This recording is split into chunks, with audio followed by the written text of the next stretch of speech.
کہتے ہیں کہ ابو علی ہم نے ان سے یہ سیکھا فنا فی التوحید، یعنی تصوف کے اسباق جو ہیں وہ ہم نے ان سے سیکھے ہیں. یہ بھی ایک استاد ہیں. اور آپ کے اساتذہ میں سے ایک خواجہ شقیق بلخی رحمۃ اللہ علیہ بھی، یہ بھی بہت بڑے بزرگ گزرے ہیں. اب استاد اتنا اہم ہو اور بیٹا تو شاگرد بھی، تو علم کی کمی نہیں رہتی.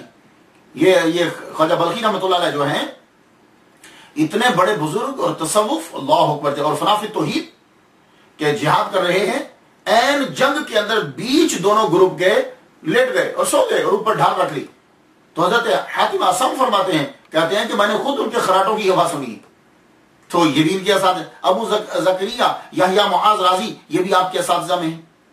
ابو یزید بستامی رحمۃ اللہ کے وصال سے 3 سال قبل ابو زکریا یحییٰ معاذ رازی نے جو ہے وہ وصال کیا ہے. اب احمد بلخی بھی جو ہے وہ ان کے اساتذہ میں سے.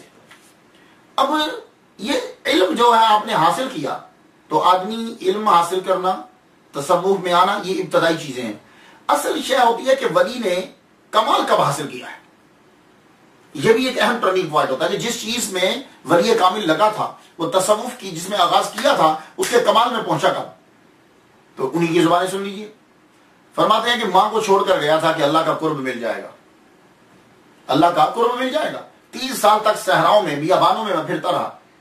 30 سال کے بعد واپس آیا. اب تو میری ماں بھی ضعیف ہو چکی، نظر ان کی کمزور ہو گئی، دکھتا کم تھا ان کو، کمر جو ہے وہ جھک گئے.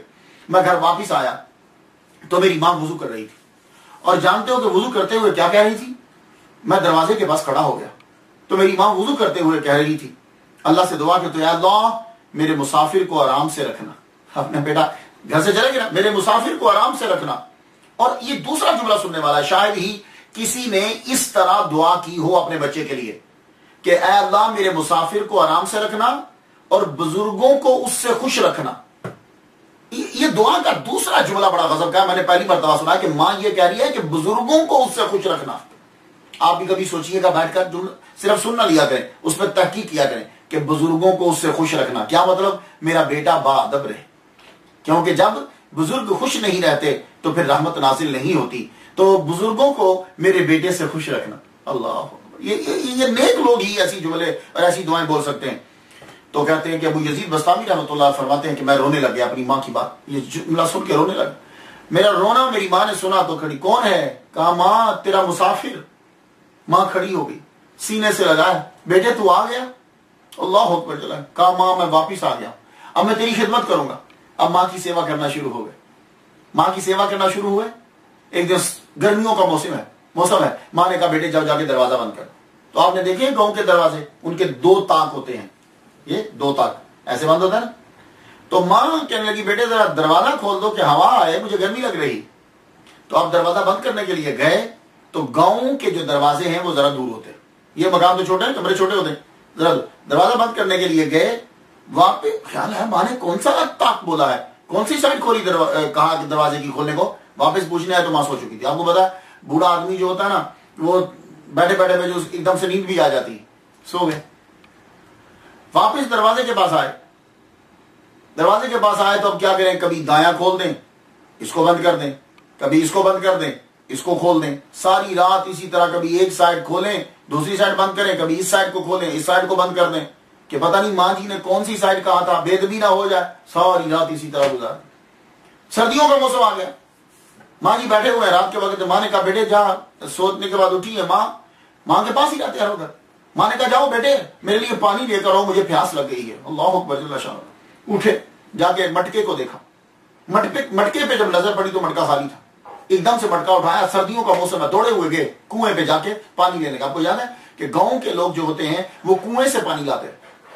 کنویں سے پانی لائے سردی کے اندر، شدید سردی میں پانی لے کر واپس آئے. پیالے میں، وہ مٹی کے پیالے میں پانی ڈالا، ڈال کر ماں کے پاس آئے تو ماں سو چکی تھی. ٹائم تو لگتا ہے نا، ماں سو چکی. تو یوں ہی پانی کا پیالہ سردیوں میں لے کے ماں کے سرانے کھڑے تھے. تہجد کے وقت ماں اٹھی، کہا ماں پانی حاضر. ماں نے کہا بیٹے اتنی دیر تک تو میرے پاس کھڑا رہا. کہا ماں اگر تو بیچ میں کسی وقت اٹھ جاتی، پانی مانگتی، پانی نہ ہوتا یا میں نہ ہوتا تو ماں تجھے تکلیف ہوتی نا، تو میں تیرے کھڑے رہا. بس یہ لمحہ تھا. بس اس پوائنٹ پہ حضرت ابو یزید بستامی رحمۃ اللہ علیہ نے بھی یہ جملہ کہا کہ میری ماں نے ہاتھ بلند کیے اور اس نے میرے لیے دعا مانگی. 30 سال جو میں بیابانوں میں پھر کر صحراؤں میں کچھ جو حاصل نہیں کر پایا تھا، ماں کی تہجد کے وقت دعا کے صدقے سے اللہ تعالیٰ نے مجھے عطا کر دیا، اور میرے منازل جو ہے وہ سب کے سب طے ہو گئے۔ یہ تھا آپ کا ٹرننگ پوائنٹ کہ جب اللہ تعالیٰ نے آپ کو اپنی بارگاہ میں قبول کر لی۔ جتنے لوگ سن رہے ہو، کیا ہم ایسا کرتے ہیں؟ کیا ہماری ماں یا ہمارا باپ جب ہمیں کام کہتے ہیں تو کیا ہم اس طرح کرتے ہیں؟ یہ سنانے کا مقصد صرف یہ ہے۔ یقین جانیے میں نے جب پڑھا، میں نے اور اپنی ماں کی عزت جو ہے وہ کرنا شروع کر دی۔ اس لیے سنائے جاتے ہیں ولیوں کے قصے کہ ان کو اللہ تعالیٰ نے اتنا درجہ دیا تو آدمی کے اندر شوق جو ہے ذوق پیدا ہو جاتا ہے۔